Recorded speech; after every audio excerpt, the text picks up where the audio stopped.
Oke.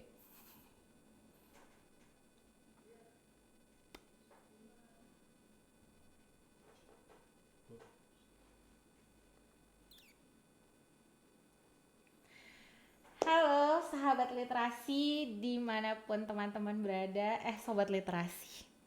Hari ini senang sekali Dila kembali lagi di podcast Literasi Sulawesi Utara dengan teman bicara kita hari ini.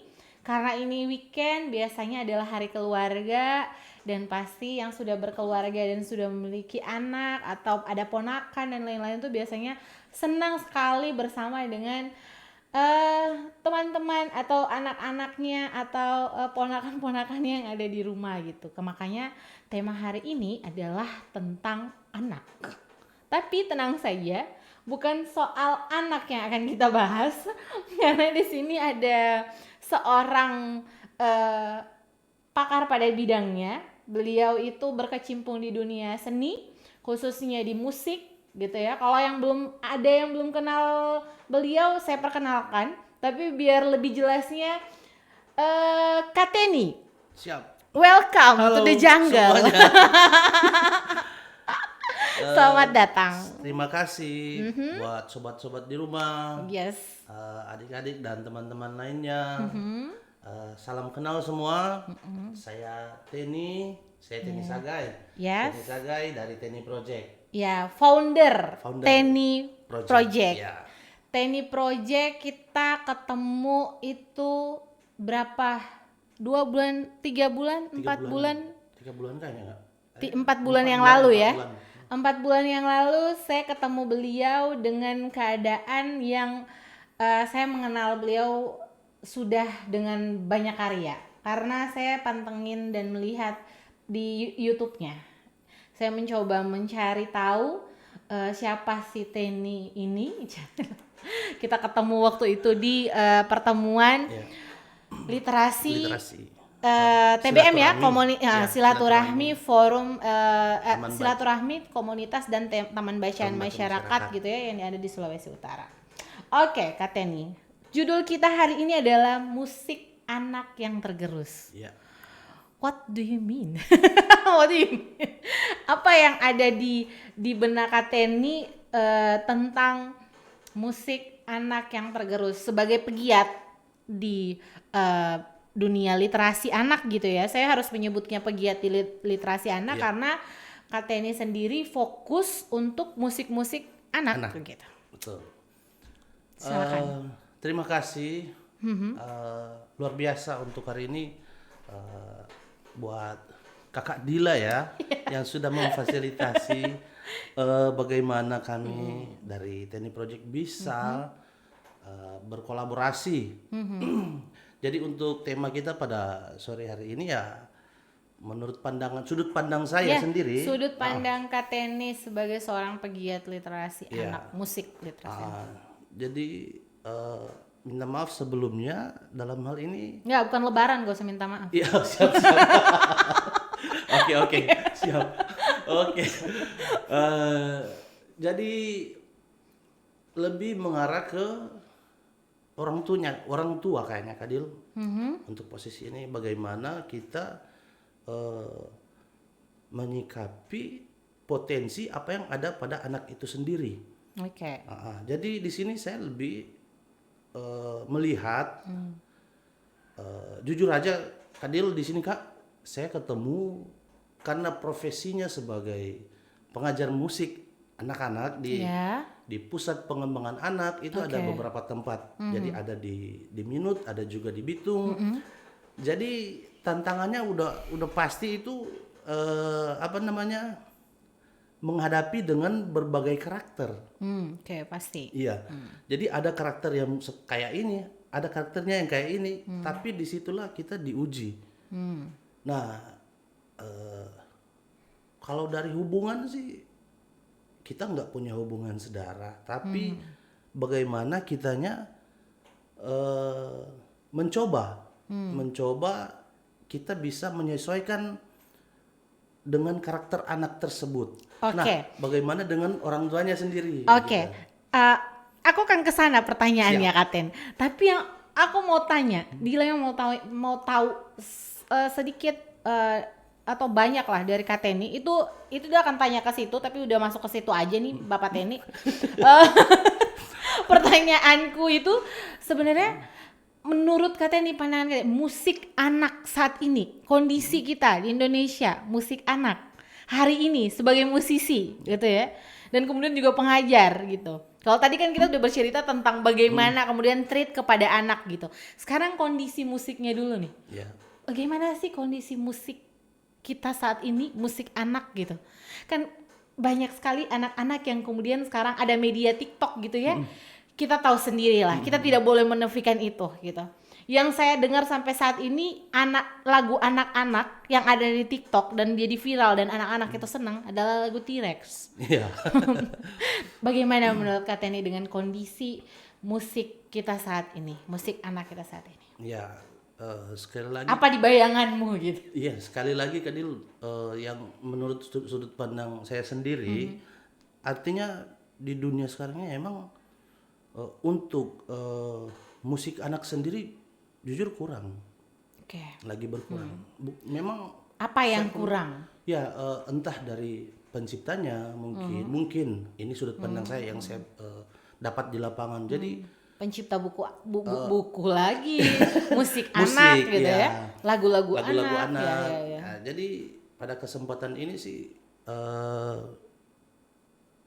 pada kesempatan podcast ini saya juga kayak tertantang untuk membuat lebih banyak lagi. Yes, benar. Saya mau nanya nanti sudah berapa banyak lagu yang diciptakan Kak Teni, tapi lebih kepada saya mau nanyain ini dulu sebelum melangkah ke situ. Kenapa anak-anak saat ini lebih cenderung menyukai atau gemar dengan musik-musik orang dewasa ketimbang dengan musik-musik anak-anak? Apakah alasannya salah satunya adalah karena produksi lagu anak itu masih sangat minim saat ini, ataukah ada alasan yang lain gitu? Karena sorry Katen, zamanku waktu aku kecil, zaman tahun 91, 95 itu aku sangat menyenangi dengan lagu-lagu yang kayak ada trio kuek-kuek. Oh bunda ada dan ya kan, lagu-lagu anak yang ku takut papaku marah, ku takut mamaku marah gitu. Karena itu pun adalah lagu-lagu yang menurutku simple, I think simple, tapi itu sangat berpengaruh terhadap anak-anak itu sendiri. Betul. Menurut Kak Teni itu seperti apa sih yang kemudian membuat akhirnya anak-anak lebih suka lagu orang dewasa saat ini selain dari produksi lagu yang cukup minim? Ya, saya ambil contoh begini Kak Dil. Saya di rumah itu punya anak kecil. Jadi anak Kak Teni yang usianya sekarang adalah 8 tahun. 8 tahun dan dia juga nyanyiin lagu anak-anak. Betul. Good. Luar biasa. Jadi semua kembali ke artinya di sini kita bagaimana orang tua menyikapi pola waktu anak-anak di rumah. Ketika dia terlepas dari mentor. Menarik. Ya, ketika dia terlepas dari mentor, di sini itu bagaimana orang tua mengambil alih, gitu. Jadi ya tidak salah juga tadi menurut Kak Dil apakah kurang lagunya ya. Produksi ya. Kalau menurut saya pribadi ya jujur aja memang kurang sekali bahkan mungkin. Betul, kurang. Jadi di sini saya menjadi terpacu. Saya jadi terpacu. Jadi ya mudah-mudahan dalam waktu yang dekat ini saya akan merilis album. Wow. Ya, semuanya sudah di kompilasi lagu-lagumu, Katen. Ya, jadi good job. Mudah-mudahan kalau nggak ada halangan Januari. Gitu. Amin Tuhan memberikan kemudahan. Dan itu harusnya yang lagi nonton ini atau nanti akan ada delay juga kita di YouTube gitu ya teman-teman. Mudah-mudahan akan terdengar sampai dan itu akan dipublish juga. Akan dipublish di channel YouTube-nya Teni Project gitu ya. Jangan lupa subscribe teman-teman. Terima kasih. Di promo jangan lupa. Oke. Tenang, Oke, berarti artinya walaupun produksi lagu kita itu sedikit, tapi tadi yang yang Dila tangkap, Kak Teni menyampaikan bahwa ini tidak lepas dari sebuah pengawasan orang tua. Jangan sampai orang tua yang kemudian abai terhadap hal-hal ini, malah yang menjadi dalam tanda kutip kerugian itu ada pada anaknya juga gitu. Ya, itu tanggung jawab orang tua juga terlepas dari para mentor. Ya, posisinya di sini kan saya juga sebagai guru les. Yes, guru les. Jadi mau dipromoin nggak? Oke, guru les. Terlepas dari situ, terlepas dari waktu kita belajar. Yes. Artinya sangat membantu juga untuk anak lebih mengembangkan potensi. Iya, di rumah dengan artinya di sini dalam hal ini orang tua juga memperhatikan begitu. Seberapa penting sih anak belajar musik, Katen? Kalau itu menurut saya jadi lebih penting kalau untuk anak-anak karena saya berkecimpung di anak-anak penting saya rasa. Jadi ini merupakan nilai tambah.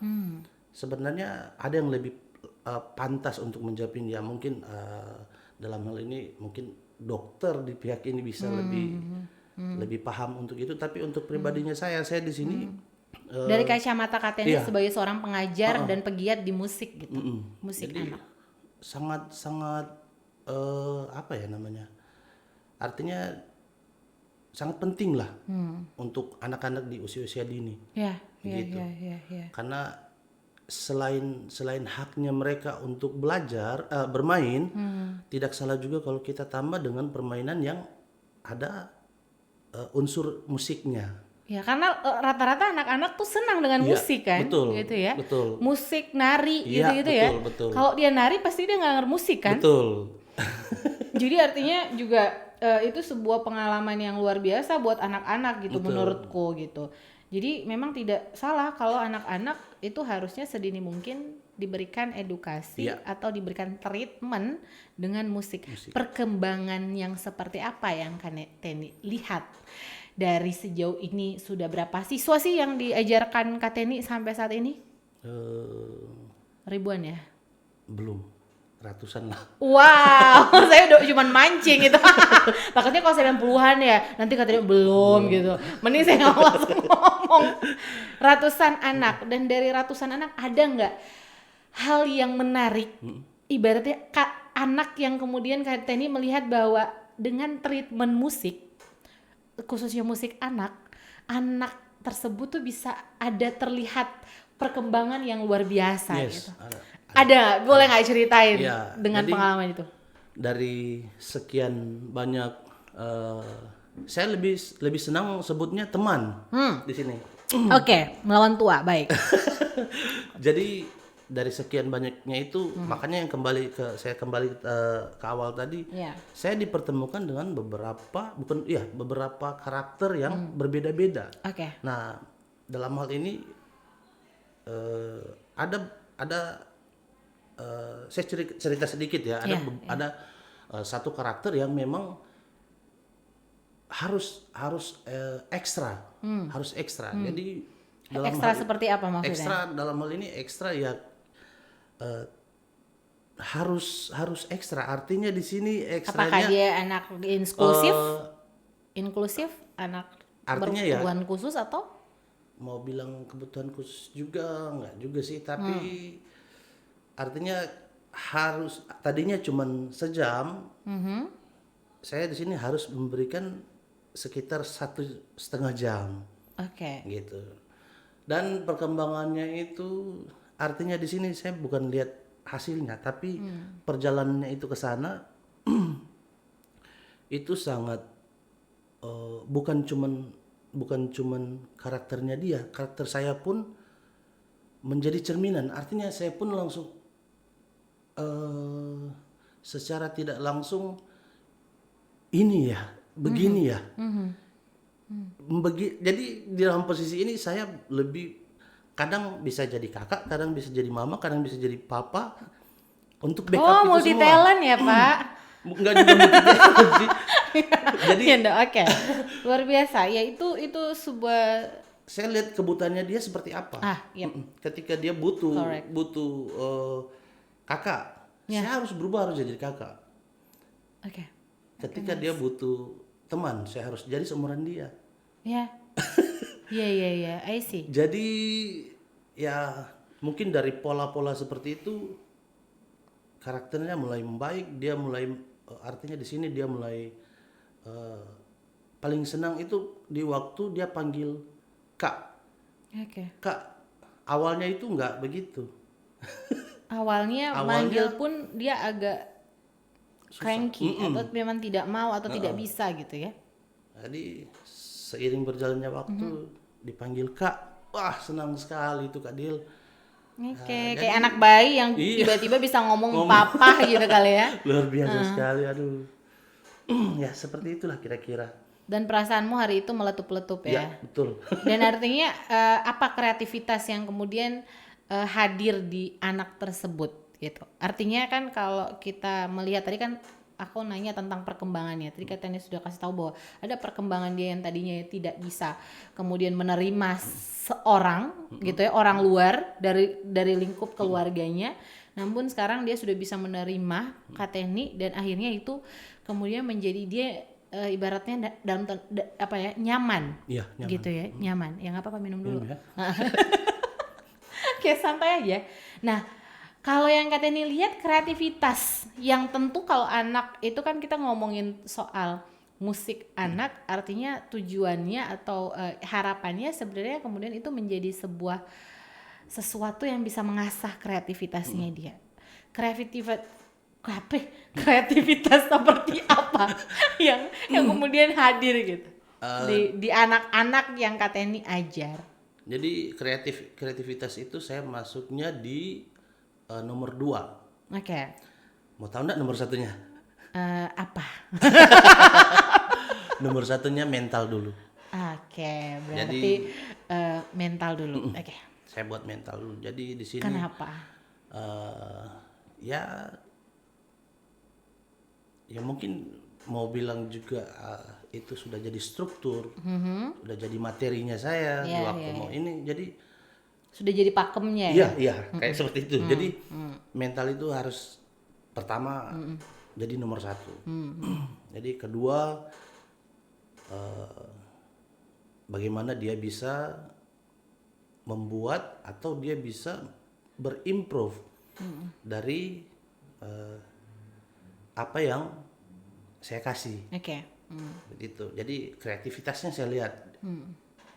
Oh, kayak anaknya, oh dia berimprove dari kertas ini, jadi dia bisa bikin bunga itu luar biasa sekali. Oke. Berarti selain kemudian dia bisa lebih paham soal musik, namun juga dari musik dia bisa mengaliwahanakan itu menjadi sebuah kreativitas yang berbeda gitu ya. Malah menjadi satu kreativitas kerajinan tangan dan wow. Jadi enggak juga terpaku ya di apa itu, enggak juga terpaku di apa yang kita belajar itu. Iya, jadi kita bisa berimprove. Betul. Jadi kita bisa saja ketemu dengan anak yang lagi nggak mutan. Oke, iya. Nah itu kita dituntut bagaimana kita bisa bagaimana kita bisa bagaimana anak ini bisa selaras dengan kita. Ya. Sedangkan ya pasti kan dalam hal ini mood-moodnya kan. Iya, pasti. Kita nggak bisa paksa. Kita nggak bisa paksa. Iya. Jadi karena namanya anak-anak kan itu mengikuti dengan moodnya dia. Ya. Jadi kembali ke itu Kak Dil. Di situ perannya kita sangat penting. Karena apa? Di situ yang dia butuhkan di situ ya teman. Oke. Seumuran dia maksudnya. Iya, betul, iya. Bukan dia butuh teman saya, kayak saya, dia butuh. Jadi kita harus menempatkan diri. Iya. Jadi dalam hal ini saya pun berperan sebagai temannya dia di seumurannya dia. Seperti itu kira-kira.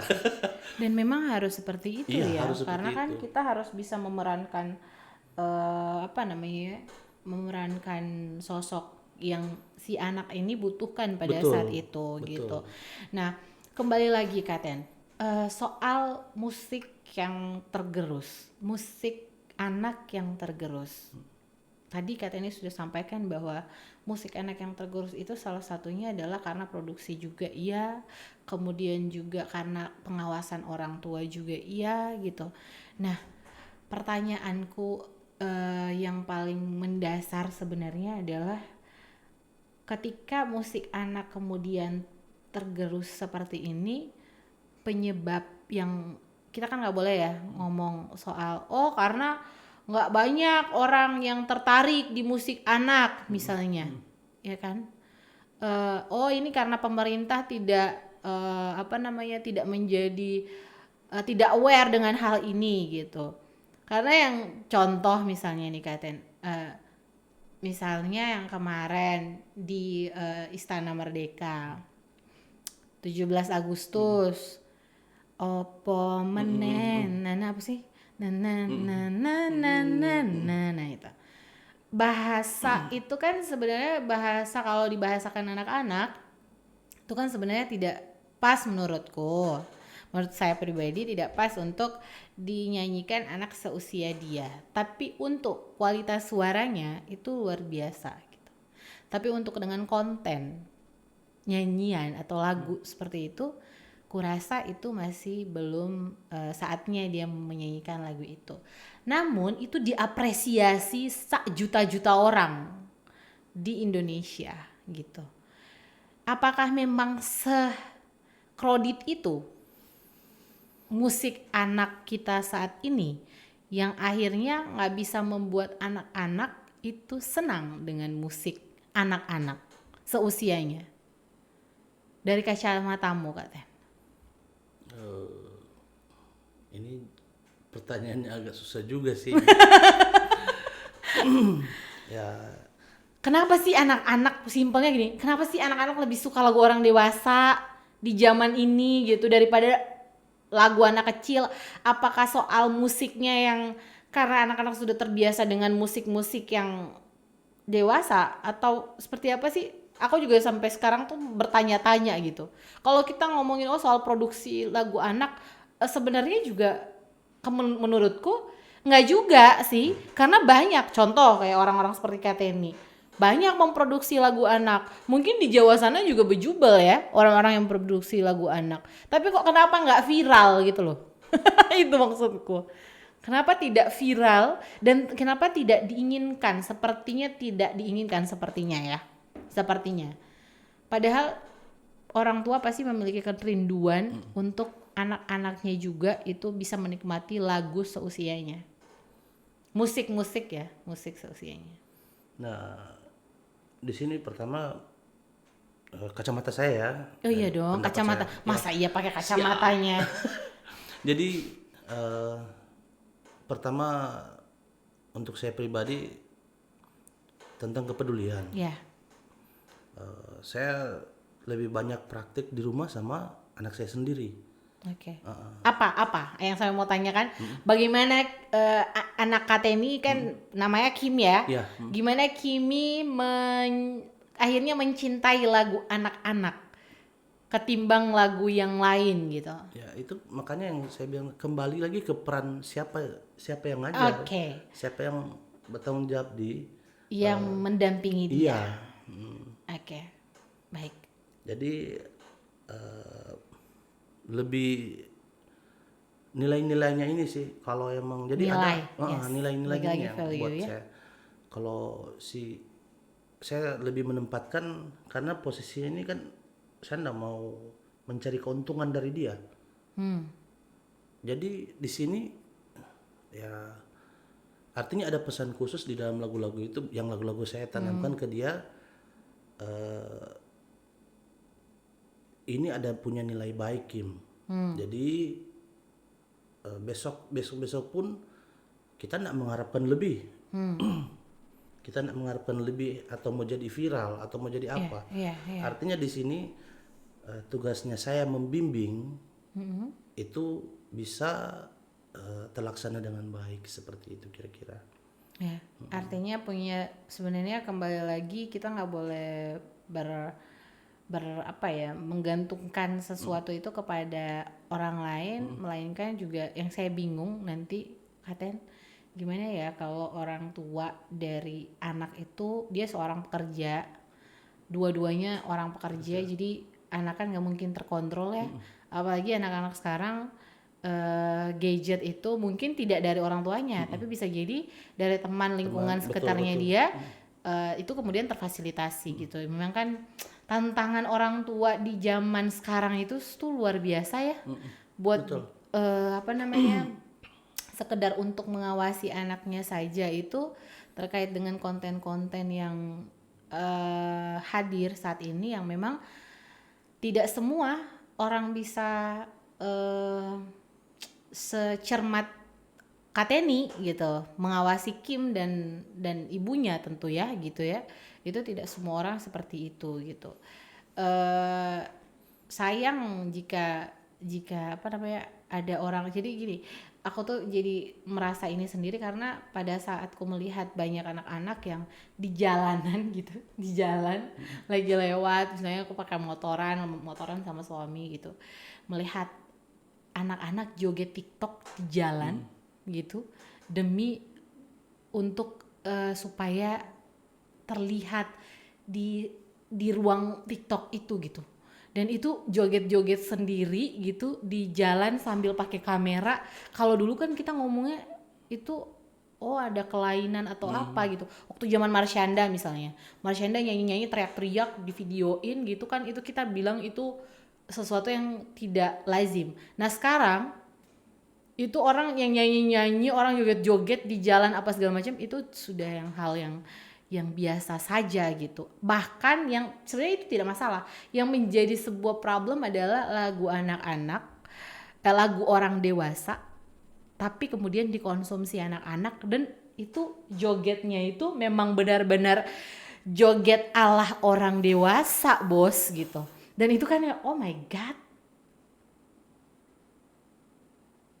Pertanyaanku di Kateni ini kan lingkungannya itu banyak anak-anak. Betul ya? Betul. Apakah Kateni juga pernah melihat pemandangan seperti itu, dan bagaimana kamu menyikapi itu gitu? Ya selama ini ya mungkin belum pernah artinya di siswa ya, siswa ngajar saya belum pernah ketemu. Nggak di siswa ngajar deh, di lingkungan Kateni, apakah pernah melihat hal seperti itu dan bagaimana Kateni menyikapi hal itu gitu? Apakah dilihatin aja gitu atau seperti apa? Apa ya? Bingung ya mau jawab, takut ada orang sana yang nonton. Enggak, sebenarnya di sini bukan saya harusnya yang menjawab ini sih. Ada yang lebih pantas untuk menjawab. Tapi enggak, ini experience-mu aja, ya, apa namanya, pengalamanmu aja gitu. Jadi untuk saya pribadi di sini yang penting saya memberikan yang baik aja. Saya menyampaikan yang baik. Praktik-praktik baik apa yang sudah Kateni hadirkan di lingkungan Kateni? Karena kan aku tahu sendiri di tempat Kateni itu ada namanya Taman Bacaan. TBM-nya kan ada di sana. Dan rata-rata kan di sana yang terfasilitasi di TBM itu adalah anak-anak gitu. Artinya hal-hal edukasi seperti apa, treatment seperti apa yang diberikan oleh teman-teman TNI Project? Baik, jadi di sini saya tidak ukur nilai kebaikan itu dari pencapaian seseorang, tapi pencapaian untuk sekolahnya dia, untuk di sekolah atau apa. Jadi ketika dia merunduk di depan orang tua, itu saya langsung, ini luar biasa. Itu salah satu bentuk apresiasi luar biasa. Jadi karena zaman sekarang anak-anak zaman sekarang itu nunduk aja di depan, mau lewat permisi itu susah, udah nggak ada. Itu bisa dihitung pakai jari kali ya. Seperti itu. Jadi kalau untuk mengharap lebih, contoh anak-anak mengharap harapannya juara 1 karena ada taman bacanya, enggak. Enggak. Saya di sini lebih cenderung ke nilai-nilai positif. Ketika anak ini merunduk ketika mau lewat, terus dia merunduk, itu saya anggap itu sebuah pencapaian yang luar biasa, Kak. Nilai ya, Iya. sebuah nilai yang akhirnya tertanam Iya, di benak betul. anak-anak gitu ya. Dan memang iya sih benar Kak, karena eh, sekarang tuh hampir tidak hanya musik yang tergerus gitu Betul. ya, tapi kemudian nilai-nilai sopan santun kepada orang tua itu sepertinya mulai tidak hadir gitu di apa ya, di sekeliling generasi-generasi anak-anak kita yang, karena saya juga kan Kateni juga sebagai pengajar di ini ya di PAUD juga Iya, kan, ngajar PAUD musik Samratulangi juga Manado. ya, PAUD Samratulangi Manado. Eh, baiklah. Ya, juga berhadapan dengan anak-anak, aku juga di situ juga melihat perkembangan anak-anak, kenapa harus ada kelas musik, dan melihat perkembangan mereka yang mereka sangat excited Yes. untuk belajar musik gitu, dan itu ternyata memang berpengaruh luar biasa, diajarkan sopan santun, diajarkan hal-hal ternyata dari sebuah lagu, dari sebuah konten gitu ya, dari sebuah syair-syair nada-nada lagu itu sebenarnya menghantarkan energi kepada Ya. anak-anak untuk dia bisa dapat sebuah nilai-nilai tadi. Betul. Gitu. Kayak misalnya ada lagu Kasih Ibu Ya. kepada Beta gitu. Betul. Nah, lagu-lagu seperti itu tuh kayak semacam merefleksikan bahwa sesayang itu orang tuamu, bagaimana kamu harus itu gitu, hormat gitu kepada orang tua gitu. Dan ini kita waktunya sebenarnya harusnya lebih panjang ya, cuman sama produser udah digini-giniin. Wow, gitu. Oke, baik. Siap. Tapi satu yang saya mau tanyakan. Oke. Kita masih banyak waktu ternyata. Saya mau dia mau tahu terkait dengan judul kita hari ini, musik anak apakah tergerus atau bagaimana, itu kan ada tanda tanyanya. Kita tadi sudah sedikit menangkap jawaban dari Kateni. Kok jawaban sharing Kateni tadi bahwasannya memang ya harus utuh, kerjasamanya, kolaborasinya harus utuh, tidak boleh kemudian tidak utuh gitu. Dan Teni Project sudah kemudian menjalankan tugas-tugasnya, karena sebenarnya memang nggak boleh hanya Teni Project gitu, karena ini sebuah langkah-langkah, sebuah gerakan-gerakan gitu ya, tanggung jawab bersama ya nggak sih Katen ya. Mau siapapun itu bertanggung jawab, mau orang tuanya, lingkungan sekitarnya dia gitu ya. Karena juga saya pribadi mengalami hal itu, Katen. Lingkungan juga bagaimana pengaruh banget loh, Kak. Banget, karena saya mengalami hal itu seperti gini. Oke. Kita lihat lingkungan kita yang ibaratnya kita nggak mungkin ya, kita cuma punya dua tangan, tapi kita punya dua tangan ini untuk seperti apa yang harus kita lakukan, yakni kemudian ini mengkrit ponakanku atau orang-orang yang ada di dekatku gitu, yang orang-orang yang anak-anak yang usia itu, untuk lebih memperhatikan konten-konten yang mereka lihat. Atau pernah ada gini pertanyaan misalnya dari ponakanku Elmira, dia nanya, Ame itu goyang bento itu Ame coba lihat Elmira goyang bento gitu. Saya tidak tahu soal itu katanya. Goyang bento itu sebenarnya, terus pas dia mempraktekkan, and then apa yang terjadi, I'm shocking. Oh my god gitu. Hah? Serius gitu. Aku bilang, goyangannya begitu Elmira? Iya, itu ada di TikTok gitu. Aku diskusilah dengan mamahnya gitu, diskusi sama mamahnya, ini sebaiknya tidak seperti itu gitu ya. Ada hal-hal, akhirnya sekarang sudah berbeda. Akhirnya dia lebih senang yang T-Rex. Tapi pertanyaan betul, mau aku tarik benang merahnya bahwa ternyata betul bahwa pengawasan orang tua itu penting. Karena sebenarnya gini, ada orang tua yang menormalkan sih sebenarnya.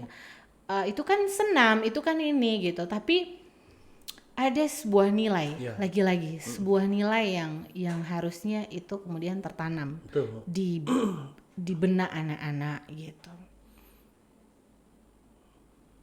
Ya kaitan ya. Dan mungkin Kak Teni juga bingung ya mau bagaimana, karena saya juga kapasitinya sebenarnya juga intinya sih sebenarnya apa yang bisa Kak Teni lakukan di lokasi Kak Teni di dekat dari Teni Project itu sudah yang sangat bermanfaat. Sebenarnya efeknya besar banget buat teman-teman yang di tempat lain gitu. Satu Kak Teni, harapan Kak Teni untuk musik anak yang ada di Indonesia, khususnya di Sulawesi Utara, lebih kecil lagi di Bitung. Sejauh mana harapanmu? Ya, kalau untuk saya pribadi, besar harapan saya untuk teman-teman musisi pun yang ada, mari orang kerjasama, bahu membahu, membangun karakter anak. Yep. Ya kita rasa orang mampu untuk membangun kapasitas kualitas dari anak-anak yang nanti akan justru tongkat estafet selanjutnya. Seperti itu kira-kira Kak. Yep, menjadi tongkat estafet selanjutnya. Khususnya di bidang musik ini. Jadi mohon maaf ya. Ini diperbaiki. Oh iya. Siap. Oke, Kak Ten, harapan Kak Teni seperti itu. Tapi aku mau tanya lagi, sejauh apa treatment Kak Teni terhadap anak Kak Teni sendiri terkait dengan kecintaan dia di musik anak gitu? Sebenarnya lagu-lagu anak. Di kecintaan dalam hal ini saya enggak kekang dia. Tapi ada batas-batas yang contoh Kim ini bisa ya, ini enggak bisa. Kim ini bisa, ini enggak bisa. Nah, terkait musik sendiri, di sini saya lebih, jadi di sini Kak, ketika saya mau menunjukkan tentang kebaikan mamanya, ibunya, Iya. Saya kasih lagu. Menarik nih. Oke. Saya kasih lagu yang cocok untuk dia dengar, untuk dia bisa menggambarkan, ilustrasikan lagu ini menggambarkan maksud dari mamanya. Oke. Gitu. Okay. Jadi saya kasih contoh. Contohnya kayak di rumah ya, lagi kadang-kadang dia lagi nggak mood sama mamanya kan. Kim tahu nggak lagu ini? Walaupun dia nggak tahu, dia akan nyimak. Yeah. Apa yang ku berikan untuk mama tersayang. Refrain. Mewek. Hanya ini ku nyanyikan senang. Anak itu akan sadar dengan sendirinya, berdiri dia cari. Mana mama? Nggak tahu. Walaupun saya tahu dia mamanya di kamar, dia akan cari. Iya. Jadi dengan trik-trik seperti itu, dia akan begitupun dengan mamanya. Jadi ada masukan ketika kebutuhannya seperti apa. Kayak di sekolah, dia pulang, aduh banyak PR begini-begini. Ada lagu lagi. Jadi kita harus siapkan lagu. Biar dia connect. Jadi dalam hal ini ya itu saya lebih itu metode saya sih Kak. Make sense ya. Terkait dia punya lagu sendiri. Dia punya lagu sendiri itu. Dia punya lagu sendiri. Ya, apa judulnya? Bersama Sahabat. Bersama Sahabat. Udah berapa banyak sih lagu yang diciptakan Kak Teni kemudian juga dibawakan Kim atau dibawakan orang lain, dari sudah berapa banyak? Jadi kalau lagu masih single sih. Iya, single. Belum. Jadi rencananya Januari baru kita akan mudah-mudahan nggak ada halangan, kita akan buat dalam bentuk album. Udah berapa banyak lagu?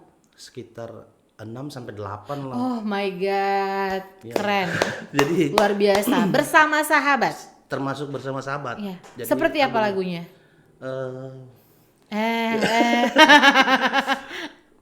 Mana ya?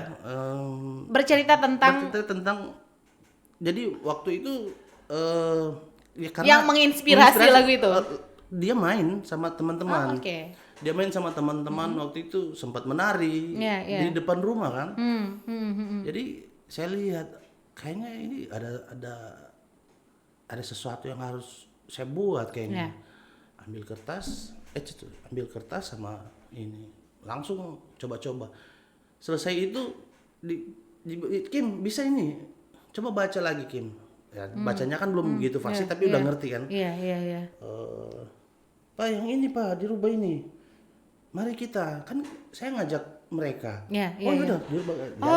Dia kemudian juga Membantu. menjadi bagian dari proses kreatif itu ya. Wow, nice. Jadi karena lagu ini tercipta ya karena keseharian anak-anak di lingkungan suka main di depan rumah. Jadi enggak salah ambil kertas sama ini langsung coba-coba terus dikasih kembali. Nah, kemungkinan bulan depan kita akan buat video klipnya gitu. Bersama sahabat. Judul yang menarik karena memantik anak-anak bahwa memiliki teman itu, memiliki sahabat itu penting ya, lebih bersosialisasi. Betul. Oh ya, pesan yang mau disampaikan lewat lagu itu adalah tentang persahabatan dan jadi kedekatan ini juga selain dari itu juga dari curhat, bukan curhat sih, dari yang saya lihat di situ, saya gambarkan ini tentang kedekatan saya sama dia juga. Sama si Kimi. Jadi ada kontak begitu. Kenapa dia juga bisa tertuang? Jadi ada kontak di situ. Jadi benar-benar proses kreatifnya bersama-sama. Pesan yang disampaikan juga lewat lagu ini adalah sebuah pesan sosialnya anak-anak gitu ya. Bagaimana dia bisa berbagi mungkin betul. Bisa saling bertoleransi dengan sesama teman-temannya gitu. Itu maksudku. Itu maksudku. Maksud aku tuh bahwa lagu itu, lagu anak-anak itu masih lebih enak kok gitu untuk diketahui anak-anak gitu, ketimbang dengan lagu-lagu yang ya mungkin belum saatnya untuk dia mengkonsumsi lagu tersebut. Tapi kan dengan zaman sekarang kita tidak bisa ya membatasi hal-hal itu. Yang bisa kita lakukan sebagai orang tua ya bukan tidak bisa sih Kak, membatasi, bukan tidak bisa, tapi kita membatasi kayak cukup sampai di sini ya, tidak boleh lewat. Ya artinya kita kan akan tidak bisa untuk menfilter, untuk untuk mengawasi anak-anak itu 1x24 jam. Betul. Namun kita bisa kemudian membatasi atau memberikan pemahaman kepada anak-anak terkait hal-hal itu gitu. Oke, tadi aku sudah nanyain tentang harapannya Kak Teni terkait dengan musik Indonesia, harapan dan kemudian apa yang ingin Kak Teni sampaikan kepada Kak Teni yang nanti 5 tahun mendatang. Apa yang mau Kak Teni sampaikan ke Kak Teni yang 5 tahun mendatang nanti itu?